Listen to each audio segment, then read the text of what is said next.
So our next speaker, somebody that I had the honor to meet years ago. I was called up from a friend and said, hey, I need some work. They remodel houses. Well, actually, it was for a concrete job. So he hired me to come out and do a concrete job, and I ended up meeting Mr. Cap Summerhays. He was still battling his addiction at the time, which I really did not know. I went back to doing some other things. Cap disappeared. Next thing I knew, we were back together as work partners. We started remodeling homes. He was the electrician.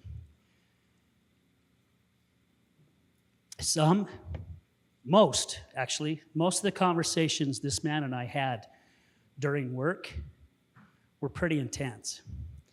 How we still got the job done, I don't know.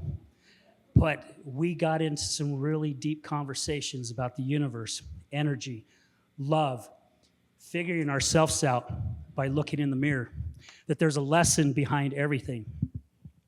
How do we grow? Where do we start? Not realizing both of us was on this new journey, and we helped one another out so flippin' much. So I'll just say it right here, Cap, I love you, brother. Thank you for everything. Love you, brother. So Cap is a lifelong seeker. Throughout life, he has looked to find ways to make the world around him a better place. A veteran of war with addiction and PTSD, Cap has found the only way to win a battle for the soul is to surrender, not to the shadow, but to the light. A forever student, Cap continues to educate through seeking his LCSW, his SUDSI, and onto the doctorate of social work. He stays in the trenches to remain free of poisons by continuing to heal while helping others to do the same.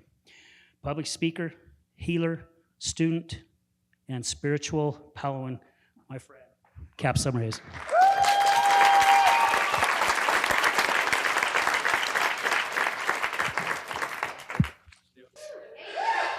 How are we all doing? Good? We're still awake? Still present? Okay.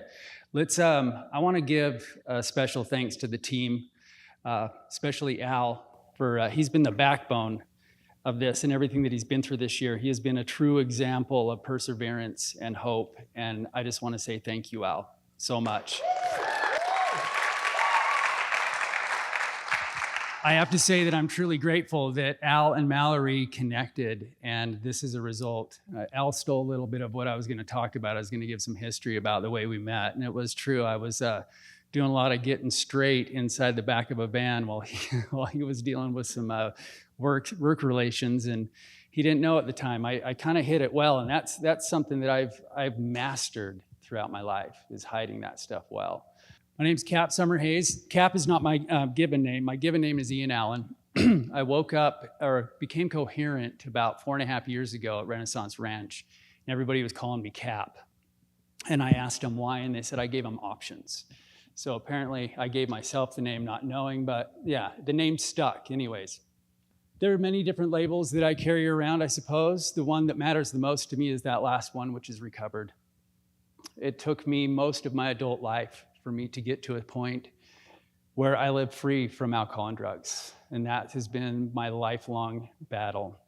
My journey began in a way that was kind of unconventional, I guess you could say, or different than the way that my other siblings grew up. We all shared the loss of a brother when we were young, but I started my journey off when I was 5. I was subjected to some sexual assault. And then a year later, I was with my grandmother, who was my best friend, and she was burglarized and also sexually assaulted. So by the time I reached 10 years old, I had had my innocence taken from me, my sense of security in the world was robbed from me, and my self-worth, because I didn't have the power. I know this logic does not make sense, but I felt like if I was strong enough, I should have been able to prevent myself and my best friend from being assaulted sexually. I should have been able to save my grandma from being burglarized and assaulted, right? And I should have been strong enough in some way, some weird logic, that I should have prevented my brother's death. All of these things were like what we've heard about so much today already. They started these fixed beliefs inside my head, these ideas about who I am and who I'm not, that began to form how I perceive myself in the world. And perception is the biggest struggle that I've had in my entire life, is how I look at the world and how how I look at myself, and that's what trauma does to us. It alters the way we look at the world and ourselves. Perception is very important. It's much like punctuation. As you can see here, one of these will get you in prison. The other one makes you a good parent, just by a little comma, right? I guess you guys not know. Let's eat kids, or let's eat kids. No? Okay. All right. I grew up, much like many of you guys, finding a way to not feel the way that I felt. Like, I had inner turmoil that I battled with every single day of my life since I was very little. Like I said, I had a lot of things taken from me from a very young age. Those things dictated the way I saw the world, the way I interact with the world. So I became very, very skilled at creating a mask, a facade that I wore, that I presented to the world, that everybody was able to see what I was doing, not who I am.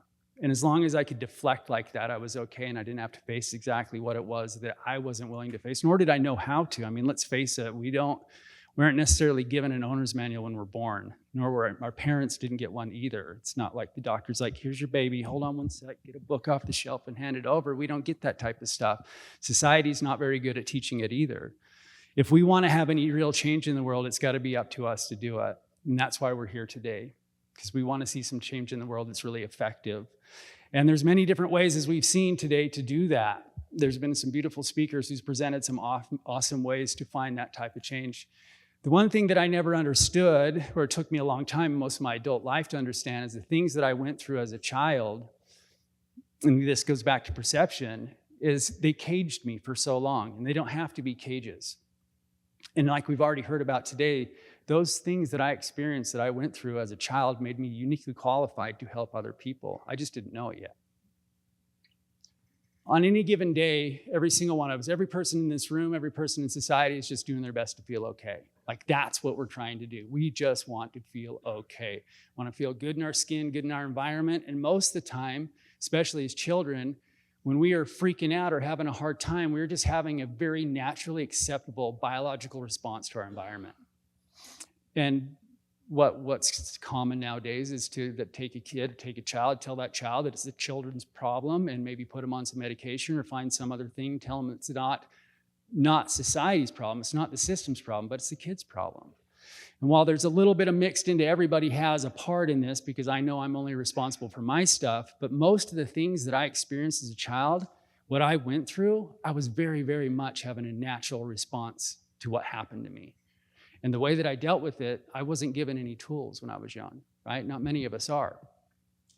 But it took me a long time to get to the point where I realized, and I had to go through a lot of hard knocks in order to understand this, and a lot of my own discovery, and many, many years in and out of the rooms of different types of various programs, jail, you name it. I went through a lot to get to a point where I could understand this.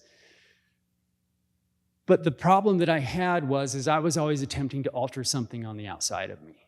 Something outside of me was going to be the fix, whether that been a partner that I was with, a job that I could have. There was always something that I was chasing after to try and make myself feel okay, and that was never going to be enough.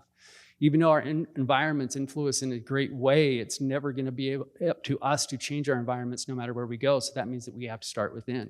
And the beauty is that no matter what, as we've heard this already many times today, no matter where you're at in your journey, no matter who you are, no matter what you've been through, you are perfect exactly as you are right now. Right now.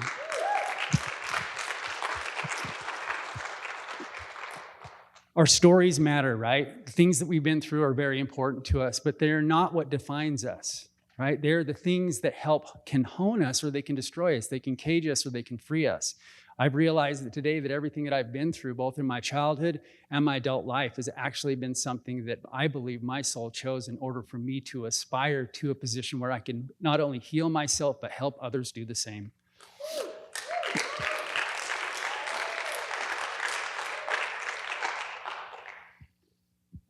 And I don't know if you guys are aware of this, healing isn't pretty, right? It's kind of dark, it's kind of sticky, it's really messy. Like, we get into some things we don't really want to face. My own mother didn't know that I was sexually assaulted until 2 years ago, right? I hid that stuff. I hid it well. Like, what my ego did with that was really twisted. It said, I had my first sexual experience when I was 5. Like, and I used that. Like, that's what my ego did to protect itself. right? It used all these various things that I'd been through and manipulated them in a way for me to feel okay, but it never got me anywhere where I needed to be when it came to some real change that I needed to have. It's because I just used it. And what I really found to be my best solution that I thought at the time was when I was 15 years old and I had a bunch of buddies over and they noticed my mom had a whole bunch of wine. They're like, let's take this wine, right? And I remember I got about halfway into that bottle and I knew this was it. For the first time in my life, I didn't feel anxious. I felt part of, I was connecting with everybody around me, right? I could actually talk to girls. I felt okay, like I had made it, I'd arrived. And if you're an addict, I think you can relate with that one, right? Like this became my solution. And for 25 plus years, that was the solution that I chose. And it worked really, really well until it didn't. It worked really, really well. None of us have to do this alone. That's something that I had to figure out the hard way. That was probably one of my biggest challenges, was I felt so much shame about what I'd been through and then what I did in my side of my addiction that I wasn't willing to connect with other people. It was scary to me to connect with other people, so I felt isolated and alone, and I wasn't willing to get outside of that. But we don't have to do it alone. And right now, everybody in this room is an example of we are here together and we can do this together.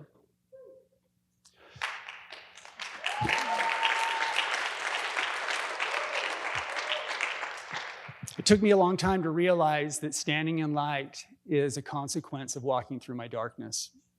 The shadow itself is not an evil thing. In fact, the shadow is something that was created by my little wounded self that allowed me to feel safe, and every single one of us have one. Right? We all have these things, we want to call them ego defenses. The rooms call it character defects. There's all these different labels that we can put on these things that our shadows developed in order to make us feel safe and okay in the way that we interface with the world. And at one point they worked. At one point they kept us safe, but they seem nowadays to just get in our way, right? We have to go through and be willing to face that. I had to walk inside of a cave to find my little one, to touch him, to tell him that I see him, that I have him, that he can trust me. And that took a lot because I, in so many ways throughout my life, acted in a way that was untrustworthy to me. I had to teach that little one that I got his six, that I am the one that he can rely on. And it doesn't matter what I do, that I have him and I love him. And that in itself is a huge process. The one thing that I realized because of my constant endeavors to escape my past and the things that I continued to perpetuate and the shame that I continued to build based on it from my addiction was I was always trying to alter the way I felt. And really what I wanted to do was just alter what happened, and I never could, right? I couldn't go back. I can't go back and change the things that happened to me. I can't go back to the lie, cheating, and stealing that I've done. I can't go back and unbook myself from jail. I can't go back and change any of those things. But there's a power out there that we all have access to. And like we've heard countless times today, everything that we need in order for us to be okay, secure, safe, and loved is right here. It's all within us already, right? We can't alter the events of the past, but we can alter its outcome. Forgiveness has its power. Through it, villains become teachers and victims become healers.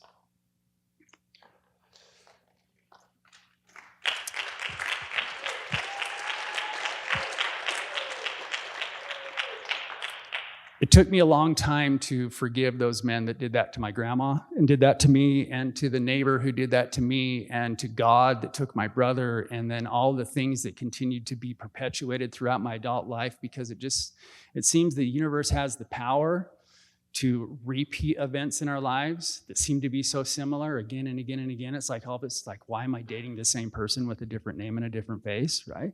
Why do I keep getting the same boss? Why do I keep getting all these events in our lives continue to play out over and over and over again? And it took me a long time to realize that it's not the universe being cruel, it is the universe being compassionate. It gives me ample opportunities to heal those events by presenting the same exact conditions that set me up to get hurt with in the first place. That leads me into faith. I believe that there's really two things that we have to have in order for us to move from addiction into a life where we feel okay and secure. And I believe one of those is a replacement for the high, and the other is a replacement for the lifestyle. And in my experience, the best thing that I found for replacement for the lifestyle is community. It's places like this, right? There's a reason why rooms work with many people gathered for the same purpose. And it doesn't matter what rooms those are, as long as we're gathered for healing and for love, those rooms will work. They will give you what you need, no matter where you go. The other thing that we need is replace the high. And for me, my understanding is satisfying a power greater than myself. Now, that doesn't necessarily mean that I need to get religious and go join a church or anything like that or jump into a monastery. But what that means is I have to find something that I can believe in that's greater than me, that I can have a little bit of faith in, right? I have to believe that there's something out there that has my back. You can call it universe, you can call it God, higher power, whatever you want to call it, but there's something out there. And in fact, right now, this is a higher power. Right now, right? All of us together here today is a higher power. And together, what we cannot do alone, we can do together. And I know that faith is something that's incredibly beautiful and powerful for me today. It's something that I operate on a daily basis. And for me, faith is so much more than just believing things are going to work out. Faith is knowing that no matter what occurs, whether it brings pleasure or pain, that all things have within them your healing, your growth, and spiritual evolution. That right there was a game changer for me, because what that means is that no matter what happens, it doesn't matter, up to including losing a child, anything that happens to me has built within it my own evolution, right? Which means whatever I go through now makes me a candidate to help somebody else who hasn't gone through it yet, right? And that's what we're here to do today. That's why we gather in groups like these. That's why we're building things like these. That's what the whole point of this is for.